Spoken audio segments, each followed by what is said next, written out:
আউযু বিল্লাহি মিনাশ শাইতানির রাজীম। বিসমিল্লাহির রাহমানির রহিম। মরদুদ শয়তান হতে আল্লাহর কাছে পানাহ চাই। শুরু করছি পরম করুণাময় দয়ালু আল্লাহ তাআলার নামে। তেলাওয়াত হচ্ছে আয়াতে কারিমা। আল্লাহ তাআলা বললেন, ইদা জাআকাল মুনাফিকুন ক্বালু নাশহাদু ইন্নাকা লারাসূলুল্লাহ ওয়াল্লাহু ইয়া'লামু ইন্নাকা লারাসূলুহু ওয়াল্লাহু ইয়াশহাদু ইন্নাল মুনাফিকিনা লাকাযিবুন। সবাই বলেন আল্লাহু আকবার। আয়াতে কারিমার তেলাওয়াত হলো অনুবাদ। আল্লাহ তাআলা বলছেন, ইদা জাআকাল মুনাফিকুন, ও নবীজি যখন মুনাফিকরা তোমার কাছে আসে, ক্বালু নাশহাদু ইন্নাকা লারাসূলুল্লাহ, তখন মুনাফিকরা সাক্ষ্য দিয়ে বলে, হে নবী আমরা সাক্ষ্য দিচ্ছি আপনি বেশক আল্লাহর রাসূল। ওয়াল্লাহু ইয়া'লামু ইন্নাকা লারাসূলুহু, আল্লাহ বলছেন হে নবী তাদের সাক্ষ্যদানের মধ্য দিয়েই আপনি রসূল, এটা কিন্তু যথেষ্ট নয়, বরং আপনার আল্লাহ ভালো জানেন যে বেশক আপনি সেই আল্লাহর রাসূল। জোরে কোন সুবহানাল্লাহ। আল্লাহ বলছেন, ওয়াল্লাহু ইয়াশহাদু ইন্নাল মুনাফিকিনা লাকাযিবুন, আল্লাহ সাক্ষ্য দিচ্ছেন নিশ্চয়ই মুনাফিক যা বলে তা মিথ্যা ছাড়া সত্য বলে না। কথা বলেন ঠিক কিনা? সম্মানিত উপস্থিতি, এটি হচ্ছে আয়াতে কারিমার তেলাওয়াত এবং অনুবাদ। এটার শানে নজুল আপনাদেরকে বলছি।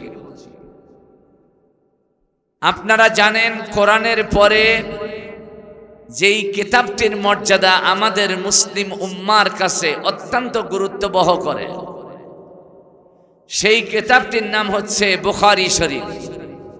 ঠিক কিনা বলেন? কথা বলেন ভাই। এই বুখারী শরীফের লেখক হচ্ছে ইমাম বুখারী। তার পুরো নাম আছে, সময় অল্প, সংক্ষেপে কথা বলার চেষ্টা করছি। ইমাম বুখারী রহমাতুল্লাহ আলাইহি তিনি বর্ণনা করেছেন, রাসূল করিম সাল্লাল্লাহু আলাইহি সাল্লামের প্রিয় সাহাবী হযরতে যায়েদ ইবনুল আরকাম রাদিয়াল্লাহু তাআলা আন তিনি বর্ণনা করেছেন, হযরতে যায়েদ ইবনুল আরকাম বলেন, রাসূলের মাদানী জীবনে আমি একদিন মুনাফিক নেতা উবাই ইবনে সালুল, আব্দুল্লাহ ইবনে উবাই ইবনে সালুলের সাথে ছিলাম, তার সামনে ছিলাম, কিন্তু তিনি ওই সময় আমার সামনে তার অনুসারীদেরকে বলল, উবাই ইবনে সালুল বলল, মদিনাবাসী আমি তোমাদের জন্য যে বক্তব্য দিতে চাই সে বক্তব্য হলো, মুহাম্মদ সাল্লাল্লাহু আলাইহি সাল্লামের সাথে যারা হিজরত করেছে, মুহাজির যারা, আর মদিনার আনসার যারা তার সাথে যোগ দিয়েছে, আপনারা কি শুনতেছেন? উবাই ইবনে সালুল মুনাফিক নেতা, সে তার অনুসারীদেরকে বলতেছে, যারা হিজরতকারী মুসলমান মুহাম্মাদের সাথে আর যারা আনসার মুহাম্মাদের অনুসারী, এদেরকে তোমরা কোনো কর্মেই সহযোগিতা করবা না।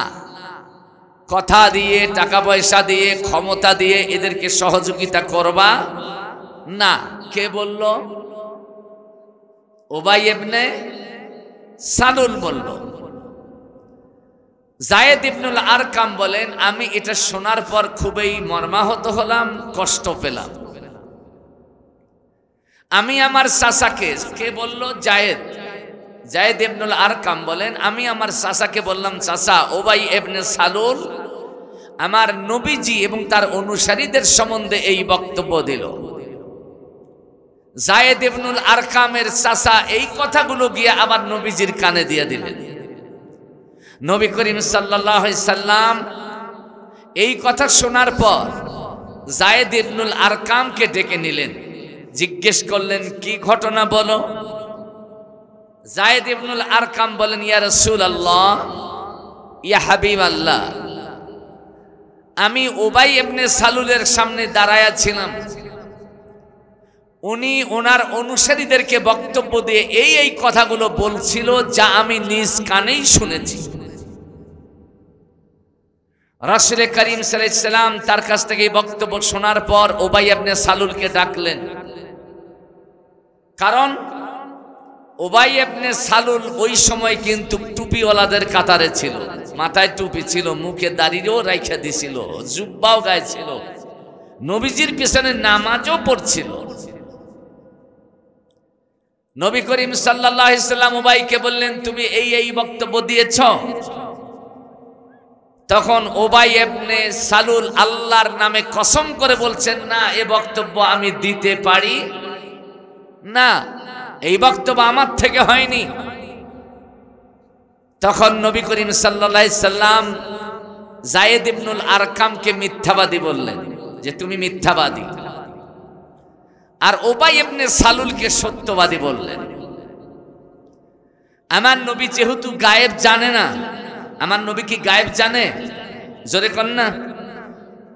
যদি গায়েব জানেন তাহলে তো নবী বলে দিতে পারতেন, যায়েদ ইবনুল আরকাম, তুমি যা বলেছো এটা সত্য, আর উবাইই মিথ্যা, এটা তো বলতেন। কিন্তু নবীজি গায়েব জানেন না হেতু বলতে পারলেন না।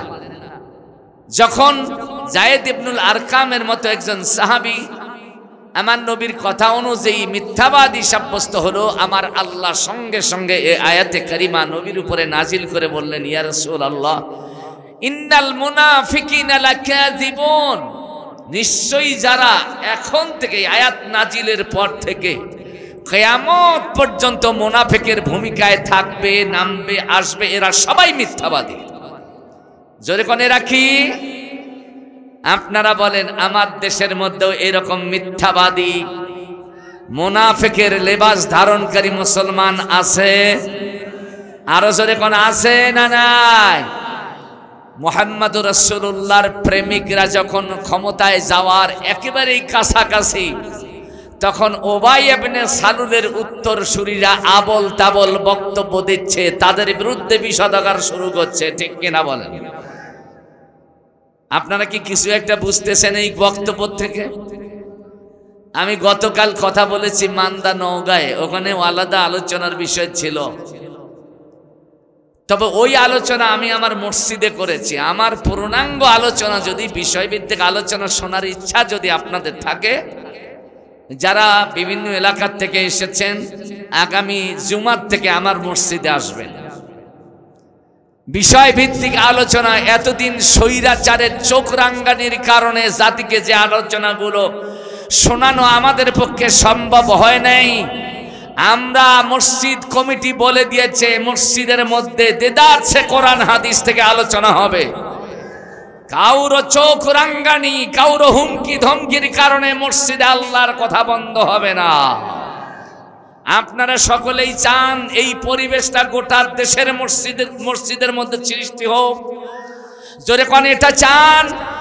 তাহলে এই মুহূর্তে উবাই ইবনে সালুল, আব্দুল্লাহ ইবনে উবাই, এই গ্রেট মুনাফিক লিডার, এর অনুসারী যারা ক্ষমতায় যাইবার জন্য মূলত ইসলামের চেতনাধারীদের বিরুদ্ধে যারা বক্তব্য দিয়ে তাদের মান সম্মানে আঘাত করছে, ওদেরকেও বয়কট করে আগামী দিনে ইসলামের পতাকা উড্ডীনের জন্য আপনাকে মাঠে নামতে হবে। আপনারা প্রস্তুত আছেন ইনশাআল্লাহ? কোরআনের ময়দানে কোরআনের বিপ্লবী নেতাদেরকে এবার আমরা নেতৃত্ব দিয়ে ক্ষমতায় পাঠাতে চাই। কারা কারা চান হাত তুলে আল্লাহকে দেখান তো দেখি, লিল্লাহে তাকবীর। আশেপাশে তাকায় দেখেন কে হাত তোলে নাই। দেখেন, যদি হাত না তোলা দুই একজন থাকে বুঝতে হবে এটাই আব্দুল্লাহ ইবনে উবাই ইবনে সালুলের চামচা। কথা কোন ঠিক কিনা? আল্লাহ কবুল করুক, আপনাদের হায়াতে বরকত দান করুক, সকলে বলুন আল্লাহুম্মা আমিন। ফেরান প্রিয় উপস্থিতি, আমার আলোচনা একেবারেই শেষের দিকে, হয়তো কিছুক্ষণ পরে আজরাইল আলাইহিস সালাম এসেই যাবে। একটু দোয়া চাই। আমি যতটুকু কথা বলবো নিজে যে বিষয়ের উপরে আমল করি ওই বিষয়ের উপরেই কথা বলবো। বলেন ইনশাআল্লাহ। সম্মানিত উপস্থিতি, আজকের আমার আলোচনার বিষয় হলো মুনাফিক কারা, তাদের কর্মকাণ্ড কি, কারা তাদের কর্মকাণ্ড কি। এই দৃশ্য যদি দেখতে হয় তাহলে আপনাকে মাক্কি জীবনের ইতিহাস পর্যালোচনা করা যাবে না। আমার রাসূলের মাক্কি জীবনে একটা মুনাফিকও আমার নবীর আশেপাশে ছিল? জোরে কোন ছিল? একটাও ছিল না। কারণ আমার নবী ওই সময় দাওয়াত দিতেন 3 দফার ভিত্তিতে। জোরে কোন কয় দফা? 1 নাম্বার হলো তাওহীদ, আল্লাহর একত্ববাদে বিশ্বাসী হইবার জন্য মানুষকে দাওয়াত দিতেন। কথা কোন ঠিক না? কিন্তু এই দাওয়াত দেওয়ার পথেও বিরোধিতা ছিল না? ছিল না? ছিল। 2 নাম্বার দাওয়াতের কর্মসূচি হলো তাওহীদ, রিসালাত মানে নবুয়ত। এই পৃথিবীবাসীকে সঠিক মত, পথ, রাস্তা দেখার জন্য আল্লাহ কর্তৃক একজন রাহাবার লাগে, একজন দায়িত্বশীল নেতা লাগে। কথা বলেন ঠিক কিনা? এই নেতাকে আপনি বানাবেন না আল্লাহ বানাবেন? অবশ্যই আল্লাহ এই নেতৃত্বের গুণাবলী দিয়া যাদেরকে পাঠালেন তাদেরকে বানালেন নবী অথবা রাসূল। কথা কোন ঠিক কিনা? কিন্তু দেখা গিয়েছে আল্লাহ কর্তৃক মনোনীত নেতা নবী রাসূল যখন যেখানে যে জাতির কাছে এসেছে ওই জাতির একটা অংশ নবী রাসূলদের বিরুদ্ধেও বিরুদ্ধাচারণ করতে গিয়া তারা দুর্বলতা দেখায় নাই। কথা কোন ঠিক না? যখনই যে নবী আগমন করেছে তার বিরোধিতা করার মতো একটা শ্রেণী ছিল যারা বিরোধিতা করেই ক্ষান্ত হয়নি, বরং নবীদেরকে নির্যাতনও করেছে, মেরেছে, হত্যা করেছে। আপনারা বলেন নবীদের বিরোধিতাকারী যারা ওই সময় ছিল, নবীদের সময় ছিল, তারা মনে হয় এখন নাই? এত আস্তে কোন কেন? জোরে কোন আছে না নাই? আমরা বাংলাদেশের স্বাধীনতা যুদ্ধ হইবার পর যখন বিজয়ের মালা বীর বাঙালির গলায় ঝুলছিল তখন থেকে আজ 54 বছর অবধি পর্যন্ত আমরা দেখেছি নবীদের বিরোধিতাকারী যারা ছিল তারাও বাংলাদেশে সক্রিয় ভূমিকায় মাঠে তৎপর। এরাই ইসলামকে রাষ্ট্রীয়ভাবে প্রতিষ্ঠিত হতে দেয়নি। এরাই কোরআনের সৈনিকদেরকে রাষ্ট্রীয় ক্ষমতায় ক্ষমতাসীন হতে দেয়নি। কথা কোন ঠিক কিনা? ওরা ফেল পাচ্ছে, দেখতে পাচ্ছে ক্ষমতা তো হাত ছাড়া হওয়ার পথেই। আমরা তো লুটে পুটে খাবো না, খাইতে পারবো না, আমরা ছিনতাই রাহাজানি করতে পারবো না, ক্ষমতায় যেতে পারবো না। এই জন্য চেঁচামেচি শুরু করেছে, গালাগালি শুরু করেছে। এমন কি কোরআনের পক্ষে যদি কোনো মুক্তিযোদ্ধাও নাম লেখায় তাকেও রাজাকার বলছে, স্বাধীনতা বিরোধী বলছে। ঠিক না বেঠিক কোন? এটা হচ্ছে ওই মুনাফিকদের রেখে যাওয়া অবৈধ সন্তানগুলোর কাজ। কথা কোন ঠিক কিনা? আমার ভাইরা, আমার নবীজি মক্কাতুল মুকাররমায় ৩য় দফার যে দাওয়াতি কাজটা করেছিলেন সেটা হলো আখিরাত। যেরকম কি আরেকবার বলেন, প্রথম দফা কি ছিল? তাওহীদ। জোরে কোন কি ছিল? আরো জোরে কোন, আরো জোরে বলেন। আল্লাহ কয়জন? রব প্রতিপালক কয়জন? সৃষ্টিকর্তা কয়জন? আইনদাতা কয়জন? বিধানদাতা কয়জন? কে ছাড়া? আরো জোরে কোন কে ছাড়া? এই আকীদা, এই শিক্ষা সমাজের মধ্যে প্রতিষ্ঠিত করাই হচ্ছে তাওহীদের চেতনা। কথা কোন ঠিক কিনা? আমার ভাইরা, এরপর রিসালাত নবুয়তের দায়িত্ব পালন শুরু হয়ে গেল। আখিরাত পরকাল কেন্দ্রিক জীবন যাপনের কর্মসূচি পেশ করা হলো। এরপরও আমার নবীজির সামন থেকে বিরোধিতা হয়েছে, পিছন থেকে হয়েছে, ডান থেকে হয়েছে, বাম থেকে হয়েছে, কিন্তু আমার নবী মদিনায় যাইবার পর মুনাফিকদের দ্বারা যে বিরোধিতাগুলো হয়েছিল, ওই বিরোধিতা আমার নবী মক্কায় হয় নাই। কথা কোন ঠিক কিনা? কারণ মক্কার মধ্যে যারা ছিল তারা ছিল কাফের আর মুশরিক, মুনাফিক ছিল না। কথা কোন? মক্কার মধ্যে মুনাফিক ছিল না। আর মুনাফিক সংক্রান্ত কোনো আয়াত, কোনো ছুড়া মক্কায় নাজিল হয়নি। আমার নবীজি হিজরত করলেন, মদিনায় গেলেন। রাষ্ট্র ক্ষমতার দায়িত্ব যখন আমার নবীর ঘাড়ে আসলো, প্রেসিডেন্ট হিসেবে তার মাথায় যখন প্রেসিডেন্টের মুকুট পরিয়ে দেয়া হলো, তিনি যখন রাষ্ট্র ক্ষমতার একচ্ছত্র মালিক হয়ে বসলেন, তখন মুসলমানদের মধ্য থেকে ক্ষমতা লিপ্সু এক শ্রেণীর টুপিওয়ালা, দাড়িওয়ালা, জুব্বাওয়ালারা মুনাফিকের ভূমিকায় অবতীর্ণ হলো। কথা কোন ঠিক না? আল্লাহর নবী মসজিদে নববীতে বসা, এমন সময় উবাই ইবনে সালুলের নেতৃত্বে কিছু টুপিওয়ালা আমার নবীজি যে কথাগুলো এখানে হবে, এই কথাগুলো সকলেই লোড নিতে পারবে না। কারণ এই কথাগুলো লোড যারা নিতে পারবে না, তারা শয়তানি বদমাশি যে বন্ধ রাখবে তা কিন্তু নয়, যে কোনো উপায় লাইন সংযোগ কাইটা দিতে পারে। কথা ঠিক না? এই মিঠাপুকুরে 2010 সালের আগে অনেক মাহফিলে, আমার মাহফিলে এই ধরনের অপকর্ম করা হয়েছিল। যখন দেখা গিয়েছে কথাগুলো সহ্যের বাহিরে চলে যাচ্ছে, তখন ওই বিদ্যুতের লাইন খুলে দেয়, জেনারেটর চালু করলে লাইন কেটে দেয়। তা এরকম সবাই নয়, ভালোর মধ্যেও তো খারাপ থাকবে, আর এটাই স্বাভাবিক, ঠিক কিনা বলে?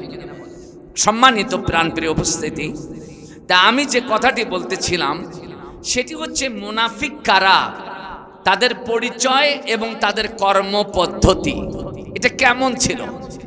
রাসূল করিম সাল্লাল্লাহু আলাইহি ওয়াসাল্লাম তাফসিরে তাফহিমুল কোরআনে এসেছে, মসজিদে নববীতে বসা উবাই ইবনে সালুলের নেতৃত্বে কিছু মানুষ আসলো, এসে নবীকে সালাম দিয়া বলছে, আসসালামু আলাইকুম।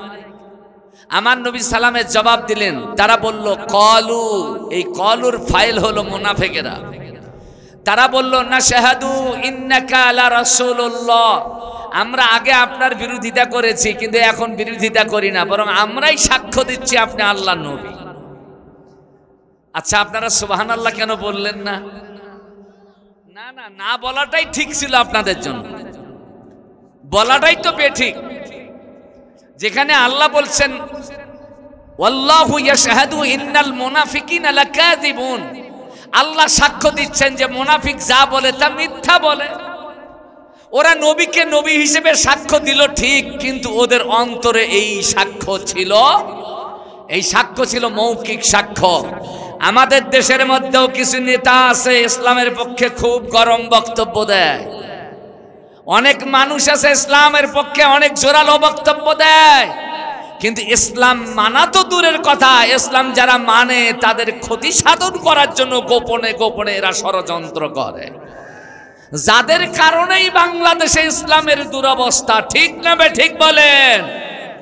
আমার নবীর জামানাও ছিল এরকম, জোরে কোন ছিল না? ছিল না? হাদিস শরীফের মধ্যে এসেছে, আল্লাহর নবী মুনাফিকদের এই বক্তব্য শুনে আশ্বস্ত হলেন, লোকগুলো হয়তো ভালো হয়ে যাবে। কিন্তু কিছুদিন যেতে না যেতেই এই মুনাফিক লিডার আব্দুল্লাহ ইবনে উবাই ইবনে সালুল আমার নবীজিকে একদিন পথের মধ্যে আটকাইয়া ডাক দিয়ে বলছে, মুহাম্মদ, তুমি যতদিন মক্কায় ছিলা ততদিন মদিনার মানুষেরা শান্তিতে ছিল, তুমি যখন মক্কা ছেড়ে উড়ে এসে মদিনায় জুড়ে বসলে, তখন মদিনার মধ্যে অশান্তির আগুন জ্বলে উঠল। নাউজুবিল্লাহ। আপনারা বলেন, আমার নবী কি অশান্তির আগুন জ্বালাইছিলেন? আরে এত আস্তে কোন কেন? আপনারা তো ওই নবীর সৈনিক, যেই নবী জীবন বাজি রেখে সত্যকে প্রতিষ্ঠিত করার আন্দোলন করে গেছেন। ঠিক না ঠিক বলেন? আপনারা সেই নবীর সৈনিক। সুতরাং আপনারা সত্যায়ন করতে গিয়া, সত্যের স্বীকৃতি দিতে গিয়া এমন দোটানায় ভুগবেন কেন? দুর্বলতা কেন আপনাদের মধ্যে থাকবে? প্রশ্রয় দেওয়া যাবে? দুর্বলতা থাকবে তাদের মধ্যে যাদের মধ্যে উবাই ইবনে সালুলের আদর্শ লুকায়া আছে। কথা কোন ঠিক না? আমার নবীকে পথের মধ্যে আটকায়া দিয়া উবাই ইবনে সালুল বলল, মুহাম্মদ, আপনি মদিনায় আসার পর মদিনার মানুষগুলোর মধ্যে অশান্তির আগুন দাউ দাউ করে জ্বালা শুরু হয়ে গেছে। আর বিশেষ করে মদিনার লোকেরা আমি উবাই ইবনে সালুলকে মদিনার একচ্ছত্র প্রেসিডেন্ট হিসেবে মনোনীত করেছে। আমাকে শুধু মাথায় মুকুট, গলায় ফুলের মালা দিয়ে বরণ করে নিবে, এতটুকুই বাকি। এর মধ্যে আপনি এসে ক্ষমতা হাতছাড়া হয়ে গেল। সুতরাং আপনি যতদিন মদিনায় থাকবেন ততদিন আপনাকে শান্তিতে থাকবার সুযোগ আমি দিতে পারি না। আপনারা বলেন, ওই নবীদের উত্তরসূরি এখনো যারা দ্বীনের দাওয়াতের আলো দিক দিগন্তে ছড়িয়ে দিয়ে প্রতিটি বাড়িতে বাড়িতে দ্বীনের আলো পৌঁছায় দিয়ে যারা এই দেশ এবং জাতিকে আলোকিত করতে চায়, তাদেরকেও গোপনে গোপনে খতম করার মতো লোক বাংলাদেশে আছে না নাই? আমার বাবাজিরা, একটি হাদিস দিয়ে আপনাদের প্রমাণ দিয়ে দেয়। নবীজির পালক পুত্র ছিল যায়েদ ইবনুল হারেসা। জোরে কোন কি নাম? যায়েদ ইবনুল হারেসা বলেন, নবীজি মাদানী জীবনে আমাকে বললেন, যায়েদ একটু তায়েফে যাও, দ্বীনের মেহনত করো, দ্বীনের তাবলীগের কাজ করো, কারণ ওই জায়গায় আমাকে ক্ষতবিক্ষত করে দিয়েছে। আমার দাওয়াত গ্রহণ করতে তারা অপারগতা দেখাইয়া আমার উপর জুলুম করেছে, যাও ওইখানে। নবীজির নির্দেশনা পেয়ে যায়েদ ইবনুল হারেসা হাঁটি হাঁটি পা পা করে তায়েফের দিকে রওনা দিলেন। অনেক দূর পথ পার হওয়ার পর একজন অপরিচিত লেবাসে বেশভূষায় মুসলমানের পরিচয়ওয়ালা এমন একজন অপরিচিত ইমানদার মুসলমানওয়ালা মানুষ যায়েদের সামনে এসে বলছে, যায়েদ, ও আল্লাহর নবীর পালক পুত্র যায়েদ ইবনুল হারেসা, তুমি তাবলীগের কাজ করার জন্য, ইসলামের আলো দিয়ে সমাজ জাতিকে আলোকিত করার জন্য তায়েফের পথ ধরেছো বলে? হ্যাঁ, যদি তোমার আপত্তি না থাকে আমিও তোমার সাথী হতে চাই। অপরিচিত লোকটা বলল, আমিও তোমার সাথে তায়েফে দ্বীন প্রচারের কাজে যেতে চাই। হযরত যায়েদ ইবনুল হারেসা বললেন, তোমার মন যদি চায় আমি বাধা দিতে পারি না, তবে তোমাকে জবরদস্তিও করব না, কারণ দ্বীন প্রচারের কাজটা এটা যদিও ফরজ, এটার প্রতি সদিচ্ছা থাকা দরকার। ঠিক না বেঠিক কোন? আপনারা বলেন, এপ্রিল মাসের গত 11 তারিখ থেকে গত 25 তারিখ পর্যন্ত এই দ্বীনের দাওয়াতের কাজ বাংলাদেশের মধ্যে হয়েছে না হয় নাই? কারা কারা শামিল ছিলেন? হাত দেখান। আল্লাহু আকবার। সবাই শামিল ছিলেন? আল্লাহু আকবার। হয়তো শামিল হলেও হাত তুলেছেন, না হলেও হাত তুলেছেন, কারণ হুজুর বললেই তো হাত তোলার লোকের অভাব থাকে না। কথা কন ঠিক না? দ্বীনের দাওয়াতের কাজ এটা হচ্ছে সকল ফরজের চাইতে বড় ফরজ। কথা কন ঠিক কিনা? আমি বলেছি আমার মসজিদে আলোচনায়, আপনি নামাজ পড়লেন, কিন্তু এই নামাজ পড়ার পর আপনি জাহান্নামে যাবেন। আপনি রোজা রাখলেন, এই রোজা রাখার পরও আপনি জাহান্নামে যাবেন। আপনি হজ করলেন, এই হজ করার পরও আপনি জাহান্নামে যাবেন, যদি আল্লাহর নবীর ওই দাওয়াতের কর্মসূচির চিন্তা ভাবনা আপনার মধ্যে না থাকে। কথা কন ঠিক কিনা? হ্যাঁ, এটা স্বেচ্ছাসেবক দিয়ে করো। আমার সময় কম, মা বোনেরা একটু সামনের দিকে চাপে চাপে বসেন, জায়গা হচ্ছে না। আমার বাবাজিরা, হাদিস কোথায় পাবেন? আমার নবী বলছেন ওয়ামান দাআ বিদাল জাহিলিয়াতি ফাহুয়া মিন জুসা জাহান্নাম। ক্বালু ইয়া রাসূলুল্লাহ ওয়া ইন সাল্লা ওয়া সামা ওয়া জাআমা আন্নাহু মুসলিম।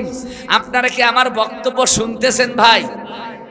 মনে হয় আল্লামা মুফতি কাজী ইব্রাহিমের ধান্দাই পাগল হয়ে আছেন। আমার বক্তব্য মনে আছে কিনা জানি না। হাদিসটা শুনতেছেন আপনারা? আল্লাহর নবী বললেন ওয়ামান দাআ বিদাল জাহিলিয়াতি, যেই ব্যক্তি জাহিলিয়াতের দিকে মানুষকে দাওয়াত দেয়। জাহিলিয়াত হলো ওই জিনিস যেখানে ইসলাম নাই। কথা বলেন ঠিক কিনা? যেখানে ইসলাম আছে এটা জাহিলিয়াত নাই, এটা হলো আলোকিত পথ। ঠিক না বেঠিক বলেন? জাহিলিয়াত যেখানে ইসলাম নাই মানে আবু জেহেলের আদর্শ, উবাই ইবনে সালুলের আদর্শ, ফেরাউনের চিন্তা ভাবনা, নমরুদের চিন্তা ভাবনা, যেই দলে যেই মানুষে, এরাই হলো জাহিলিয়াত।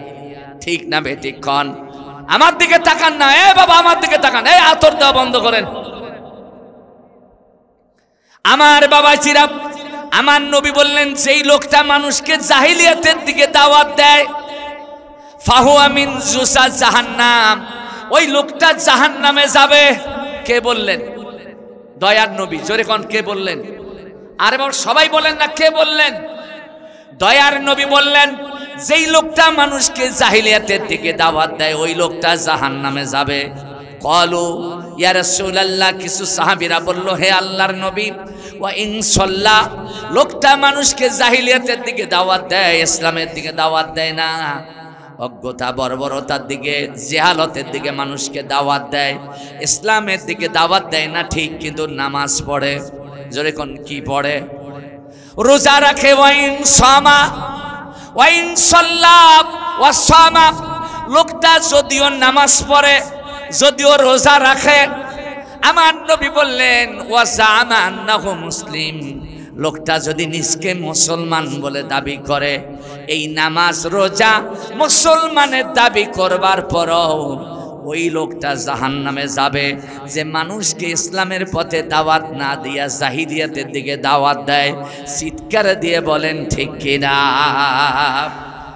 ও মিঠাপুকুর এলাকার মুসলমান, আপনারা বলেন তো ইসলামের দিকে দাওয়াত দেওয়ার মতো লোক যেমন মিঠাপুকুরে আছে, আবার ইসলাম বিরোধী আদর্শের দিকেও দাওয়াত দেওয়ার মতো মুসলমান নামাজি হাজি আছে না নাই? জোরে কোন আছে কিনা? ও বাবা নামাজি, ও হাজি, ও মৌলবী, তোমার আন্দোলনের কর্মসূচি যদি ধর্মনিরপেক্ষ মতবাদের দিকে হয়, তোমার আন্দোলনের কর্মসূচি যদি সমাজতন্ত্রের দিকে হয়, তোমার আন্দোলনের কর্মসূচি যদি ন্যাশনালিজমের দিকে হয়, সোশ্যালিজমের দিকে যদি হয়, জাতীয়তাবাদের দিকে যদি হয়, তুমি যতই নামাজ পড়ো, যতই রোজা রাখো, আমার নবীর কথা 100% সত্য, আপনি জাহান্নামে চলে যাবেন। কথা কোন ঠিক কিনা? কারণ আপনি ইসলামী আন্দোলনের দিকে মানুষকে দাওয়াত দেন নাই। কথা কোন ঠিক কিনা? আপনারা বলেন তো ইসলামী আন্দোলন যারা করে তারাই তো হলো আলোকিত পথের দিশারি। কথা কোন ঠিক কিনা? আর যারা ইসলামী আন্দোলন করে না তারা হলো শয়তানের পথের দিশারি। কথা কোন ঠিক কিনা? আমার বাবাজিরা, আমার ভাইরা, আপনাদের কাছে আকুল আবেদন, আমি আমার বক্তব্য শেষের দিকে নিয়ে যেতে চাই। শেষ বক্তব্য যেটা দিতে চাই, আমরা মুনাফেক উবাইয়ের মতো ইসলাম মানব না আবু বকরের মতো ইসলাম মানব? আমরা কি মুনাফেকের মতো ইসলাম মানব না উমরের মতো ইসলাম? আমাদের জীবনে যত ফোঁটা রক্ত আছে, এক ফোঁটা রক্ত শরীরে থাকা পর্যন্ত ইসলামের বিরুদ্ধে কোনো কাজ আমাদের দ্বারা করা যাবে না। যখন যাবে, এই জন্য ইসলামের পক্ষে কাজ করার দরকার আছে না নাই? ইসলামী আন্দোলন করার দরকার আছে না নাই? আল্লাহ তাআলা আপনাকে, আমাকে, আমার পরিবারগুলোকে, বাংলাদেশের মুসলমানদেরকে ইসলামী আন্দোলনের কাতারে কবুল করে বীর উমরের উত্তরসূরি হইবার তৌফিক দান করুন। জোরে বলুন আমিন। আরো জোরে খান। আমার বাবা যেটা কষ্ট হচ্ছে, আমাকে আধা ঘন্টা সময় দেওয়া হয়েছে, সময় তো মনে হয় কি যে হয় আল্লাহ জানে। কই হাফেজ সাহেব কই, নিয়ে আসেন, মেহমানদের নিয়ে আসেন। আল্লাহ যদি পানি ফেলা শুরু করে দেয় তাহলে কিন্তু একটাও হবে না আপনাদের। নিয়ে আসেন, খুব তাড়াতাড়ি নিয়ে আসেন, বিশেষ করে আমার জেলা আমিরকে নিয়ে আসেন। তো আসছে নাকি? আসছে আলহামদুলিল্লাহ। আমাদের দায়িত্বশীল নেতৃবৃন্দ পৌঁছে গেছেন, অল্পক্ষণের মধ্যেই আমাদের মাহফিলে প্যান্ডেলে এসে যাবেন। এ বাবা, মুরব্বীরা উঠা বসা করো না বাবা। আমার বাবাজিরা এবার আসেন আমাদের দিকে, আমার বক্তব্যের দিকে একটু নজর দেন। এবার কথা হলো, মুনাফিক, বিরক্ত হচ্ছেন? একটু তাকান আমার দিকে। আমার নবীজি মদিনা রাষ্ট্রের প্রেসিডেন্ট, সুবহানাল্লাহ বলবেন না? আর আমার দেশে ওই যে চাপাই নবাবগঞ্জের পাপিয়া আছে না একটা বিএনপির নেত্রী, তার স্বামী হলো হারুন। এই দুইটাই হলো পাগলা। এরা পাগলা মানে কি? এরা হচ্ছে ইসলাম বিরোধী পাগলা। সব জ্ঞান ঠিক আছে, কিন্তু ইসলাম সঠিকভাবে বুঝতে হবে, এই জ্ঞানটা তাদের নাই। কথা কোন ঠিক না? ওরা বলে, আবার মির্জা ফখরুলও তো কিছুদিন আগে বলল ধর্মে রাজনীতি নাই, জামাতি ইসলামের লোকেরা রাজনীতির নামে ধর্ম ব্যবসা করে। কথা কোন? জামাতি ইসলাম রাজনীতির নামে ধর্ম ব্যবসা যদি করে, তাহলে তোমরাই কি ধর্ম মানো? ধর্ম ব্যবসায়ী তোমরা না। অথচ আমরা দেখি যখন প্রয়োজন হয় মাথায় টুপি দাও, আবার যখন প্রয়োজন হয় টুপি খুলে ফেলো। কথা কোন না কেন? যখন প্রয়োজন হয় মসজিদে যাও, আবার প্রয়োজন হলে তোমরা মন্দিরে গিয়া দাঁড়াও। কথা কোন ঠিক কিনা? প্রয়োজন হলে ইসলামের পক্ষে বক্তব্য দাও, আবার নিজের স্বার্থ হাসিলের জন্য ইসলামের বিরোধিতা করা লাগলে তাও তোমরা করো। তাহলে ধর্ম ব্যবসায়ী বাংলাদেশে যদি থেকেই থাকে, তাহলে তোমরাই এক নম্বরে। কথা কোন ঠিক না? ওবাই তার সাথীদেরকে বলেছিল, এই তোমরা মোহাম্মদ যতদিন প্রেসিডেন্ট আছে তাকে সমর্থন দিবা না, টাকা পয়সা দিবা না, তার পাশে গিয়ে শক্তি যোগাবে না, তার বিরোধিতা করবে। আমরা যখন ফিরে আসব, ওবাই বলছে, বুখারী শরীফের হাদিস, ওবাই বলছে আমরা যখন মদিনায় ফিরে আসব, তখন সম্মানিত লোকগুলোকে মদিনার থেকে কি অসম্মানিত লোকগুলোকে, মানে ইসলাম ওয়ালারা হলো অসম্মানিত, আর মুনাফিক যারা তারা হলো সম্মানিত।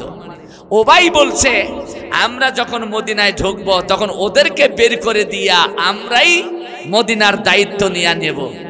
আপনারা বলেন, এই রকম বক্তব্য আমার দেশের মধ্যে এখনো কেউ না দিল, তবে মহিলা মুনাফিক একজন আমাদের দেশ থেকে বিতাড়িত হয়েছে। সে বিদেশের মাটিতে বসে এই ধরনের বক্তব্য দিচ্ছে। নেতা কর্মীদেরকে চাঙ্গা করার জন্য অপেক্ষা করো, আমরা আসলে ওদেরকে সাইজ করব। কথা কোন ঠিক কিনা? আল্লাহ যাদেরকে ধরে তাদেরকে সারাবার ক্ষমতা পৃথিবীর কাউরও থাকে না। আল্লাহ তোকে ধরেছে রে মালাউনের বাচ্চা, তুই বাংলাদেশে আসবি কেমনে? বাংলাদেশে আসতে গেলে তো আমার আল্লাহর পাকড়াও থেকে মুক্ত হতে হবে। আল্লাহ ছেড়ে দিলেই তো তারপরে না হয় কথা। কথা কোন ঠিক কিনা? সেই সুযোগ বাংলাদেশে দেওয়া হবে, যেরকম দেওয়া হবে। স্বৈরাচারের আস্তানা বাংলাদেশে, মুনাফিকদের আস্তানা বাংলাদেশে। আল্লাহ কবুল করুক, সবাই বলুন আমিন। সম্মানিত বন্ধুগণ, আমি আপনাদের কাছে অনুনয় করব, বিনয় করব, আমরা স্বৈরাচারকে দিয়েছি, আমরা মুনাফিক থেকে আমরা আমাদের দেশকে, জাতিকে মুক্ত